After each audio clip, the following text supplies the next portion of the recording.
காமிகாகமம் அப்படிங்கிற சைவ ஆகமத்தில் இருக்கக்கூடிய விஷயங்களை பற்றி பேசிகிட்டு இருந்தோம். குறிப்பாக அதில் 6 ஆடல் மகளிரை பற்றி குறிப்புகள் இருக்குது.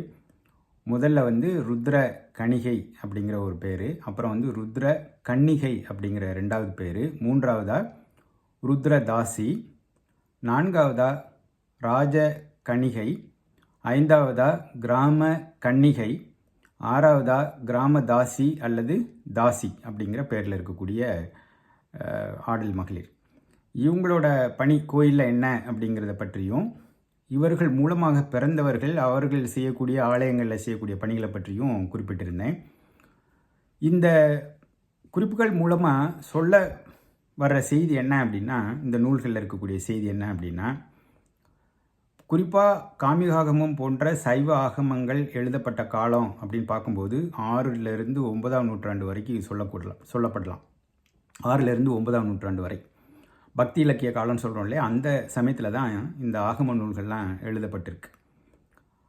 அப்போவே இந்த பொட்டு கட்டுறது பெண்களுக்கு, அதுவும் சிறுமிகளுக்கு கோயிலை சார்ந்து பொட்டு கட்டும் வழக்கம் இருந்திருக்கு அப்படிங்கிறத முதல்ல இந்த காமிகாகமம் அப்படிங்கிற ஆகம நூலில் இருந்து தெளிவாக புரிஞ்சிக்க முடியுது. அதற்கு அதே காலங்களில் அல்லது அதற்கு முந்தின காலங்களில் எழுதப்பட்ட நூல்கள்லையும் இதற்கான குறிப்புகள் இருக்குது. உதாரணத்துக்கு தேவாரத்தில் நம்ம சுந்தரர் இருக்கார் இல்லையா, சுந்தரரோட தேவாரம் பறவை நாச்சியார் அப்படிங்கிற ஒரு ருத்ர கனியை பற்றி பேசுது. அதே மாதிரி திருவிளையாடற் புராணம் அப்படின்னு எடுத்துக்கிட்டோம் அப்படின்னா, திருவிளையாடற் புராணத்துலேயும் இதற்கான தரவுகள் இருக்குது. முத்து தாண்டவர் அப்படின்னு சொல்லி ஒரு ஐயா இருந்திருக்காங்க. அவங்க காலத்துலேயும் இந்த ருத்ர கணிகையை பற்றி அவரோட வாழ்க்கை வரலாறு பேசுது. அதனால் இந்த ஒரு பொய்யான ஒரு செய்தி இன்றைய காணொளிகளில் நிறைய பார்க்க முடியுது. குறிப்பாக விஜயநகர பேரரசுக்கு அப்புறம்தான் தேவதாசிங்கிற ஒரு முறை வந்தது அப்படிங்கிற மாதிரியான ஒரு பொய் பிரச்சாரம் ரொம்ப நாளாக நடந்துகிட்ருக்கு. உதாரணத்துக்கு தேவரடியார்கள் அப்படிங்கிற ஒரு தமிழுக்கு ஒரு சரியான ஒரு வடமொழி சொல் தான் தேவதாசிங்கிறது. இந்த தேவதாசிங்கிற முறை அல்லது இந்த தேவரடியார்கள் அப்படிங்கிற ஒரு முறை ரொம்ப வருஷமாகவே இருக்குது.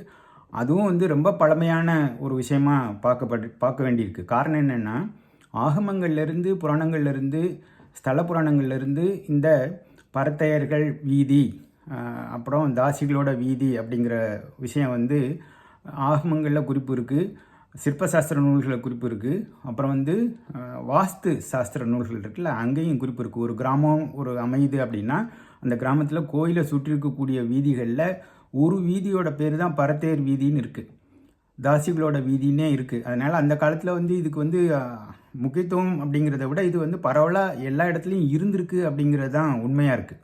அதனால் இந்த ஒரு பேரரசுக்கு அப்புறம்தான் இப்படியான ஒரு முறை வந்தது. இவங்க கோயிலில் ரொம்ப புனிதமான வேலை பார்த்துட்டு இருந்தாங்க. அதுக்கப்புறம் இவங்க ஆட்சி வந்ததுக்கப்புறம் அவங்கள எல்லாமே தாசிகளாக மாற்றப்பட்டாங்கங்கிற ஒரு பொய்யான செய்தி இருக்குது இல்லையா, அது முற்றிலும் தவறான ஒரு செய்தியாக இருக்குது. வரலாற்று அடிப்படையில் பார்க்கும்போதும், கல்வெட்டு சான்றுகள் அடிப்படையில் பார்க்கும்போதும், நூல்கள் இலக்கியம் சான்றுகள் பார்க்கும்போதும் இதில் ரொம்ப தெளிவான இந்த உண்மையை நம்ம புரிஞ்சுக்க வேண்டியிருக்கு. ஆகமங்கள் வழியாக அதுக்கான ரொம்ப ஸ்ட்ராங்கான ஒரு சான்று. இதற்கு மீறி இதற்கு தேடுதல் இருக்கிறவங்க படிக்கக்கூடிய நூல்கள்னு சில நூல்களை நான் குறிப்பிட விரும்புகிறேன். முக்கியமாக தமிழகத்தில் தேவதாசிகள் அப்படிங்கிற ஒரு நூல், அது முனைவர் கே சதாசிவன் அவர்கள் எழுதினது ஆங்கிலத்தில். அதை தமிழில் மொழிபெயர்த்த நூல் கிடைக்கிது. கமலாலயன் அப்படிங்கிறவர் மொழிபெயர்த்திருக்கிறார். இந்த நூல் மிக சமீபத்தில் வந்த ஒரு நூல், 10-15 வருஷத்துக்குள்ளே வந்த நூல். அப்புறம் யாழ்ப்பாண சமயநிலை, இது ஆறுமுக நாவலரோட நூல். அதில் இந்த ருத்ர கணிகையை பற்றியெல்லாம் குறிப்புகள் இருக்குது. அவங்க எப்படி துஷ்பிரயோகம் பண்ணுறாங்க கோயில்களில், இந்த அங்கே வேலை பார்க்குற அந்த அர்ச்சகர்லேருந்து, சிவாச்சாரியார்லேருந்து, அவங்களால இவங்க எந்த அளவுக்கு அந்த கோயில் இவங்களால மோசமான ஒரு நிலையில் இருக்குது அப்படிங்கிறத ஆறுமுக நாவலர் தன்னோட நூலில் குறிப்பிடுறாரு. அதே மாதிரி சிவ தர்மோத்திரம் அப்படிங்கிற ஒரு நூல் சைவ சித்தாந்த நூல்லையும் இதற்கான குறிப்புகள் இருக்குது. அதை தாண்டி ஸ்ரீலஸ்ரீ ஆறுமுக நாவலரோட சரித்திரம் கே கனகரத்ன உபாத்தியாயர் எழுதின ஒரு நூல் 1882 வெளிவந்த நூல், இதுலேயும் அதை பற்றியான ஒரு குறிப்புகள் இருக்குது.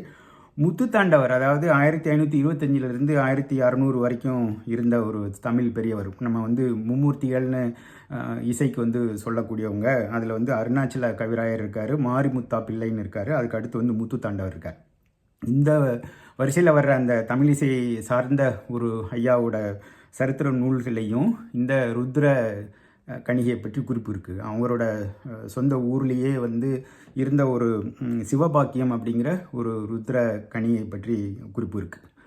அப்புறம் தியாகராஜ சுவாமிகள், அதை நம்ம சொன்ன அதான் அந்த மும்மூர்த்திகள்னு சொல்லி இவங்க வடமொழியில் இருக்கக்கூடியவங்க கிளைம் பண்ணுற ஒரு மும்மூர்த்திகள் இருக்காங்க. தியாகராஜ சுவாமிகள், முத்துச்சாமி தீட்சிதர், அப்புறம் சியாமல சாஸ்திரிகள்னு சொல்கிறாங்கல்ல, அதுக்கு முந்தினவங்க தான் இந்த முத்துத்தாண்டவர். அதே மாதிரி அருணாச்சல கவிராயரும் அந்த மாரிமுத்தா பிள்ளை. அப்புறம் சேரமான் நாயனார் அவர் எழுதின ஒரு நூல் என்ன அப்படின்னா திருக்கைலாய ஞான உலா அப்படின்னு சொல்லி ஒரு நூல். இதை வந்து முருகேச நாயகர் அப்படிங்கிறவர் வந்து 1936 நூலாக வெளியிட்டிருக்கார். அதில் வந்து ஒரு குறிப்பு சொல்கிறார். வீதி அப்படின்னாலே என்ன அப்படின்னா அந்த ருத்ர கணிகையர்கள் இருக்கக்கூடிய இடம்தான் வீதிங்கிற ஒரு குறிப்பு அதில் எழுதியிருக்கிறார். அப்புறம் வந்து தேவரடியார் அப்படிங்கிற தலைப்பில் கவிஞர் வெண்ணிலா அவர்கள் எழுதின நூல் 2018 வந்த ஒரு நூல். அதுலேயும் நிறையா குறிப்புகள் இருக்குது. குறிப்பாக வந்து சொல்ல வேண்டியது என்னென்னா, இது வந்து காலங்காலமாக இருந்திருக்கு. அவங்களுக்கான ஒரு இடம் அப்படிங்கிறது வந்து வரலாற்றுலன்னு பார்க்கும்போது அவங்கள வந்து எக்ஸ்ப்ளாய்டேஷன் தான் நடந்திருக்குதே தவிர அவங்கள வந்து மிகைப்படுத்தி புனிதப்படுத்தி அவங்களுக்கு சமுதாயத்தில் ஒரு உயர்ந்த இடம் கொடுத்துருக்காங்க அப்படிங்கிறது வந்து ஒரு நல்ல விதமாக நம்மளால் எடுத்துக்க முடியாது. அப்படிப்பட்ட நிலையில் இல்லை. ஏன்னா அந்த காலத்தில் வந்து சமூகத்தில் அதுவும் புறையோடி போயிருந்திருக்கு. அதுக்கு வந்து சிலப்பதிகாரத்துலேருந்து நம்ம சொல்ல முடியும். மணிமேகலையோட சரித்திரம் அல்லது அந்த மாதவியோட சரித்திரத்துலேருந்து சொல்ல முடியும். ஆடல் மகளிர் அப்படின்னு பார்க்கும்போது. அதனால் அது தொன்று தொட்டு இருந்த ஒரு வழக்கமாக தான் இருந்திருக்கு. அதை வந்து திடீர்னு புனிதப்படுத்தி அதுக்கப்புறம் திடீர்னு அதை வந்து தாசிங்கிற நிலைமைக்கு அதை கீழே கொண்டு வரணும் அப்படிங்கிற மாதிரியான ஒரு விஷயம் வந்து சரித்திரத்தில் இல்லை அப்படிங்கிறத சொல்லிவிட்டு இந்த காணொலியை முடிக்கிறேன். நன்றி, வணக்கம்.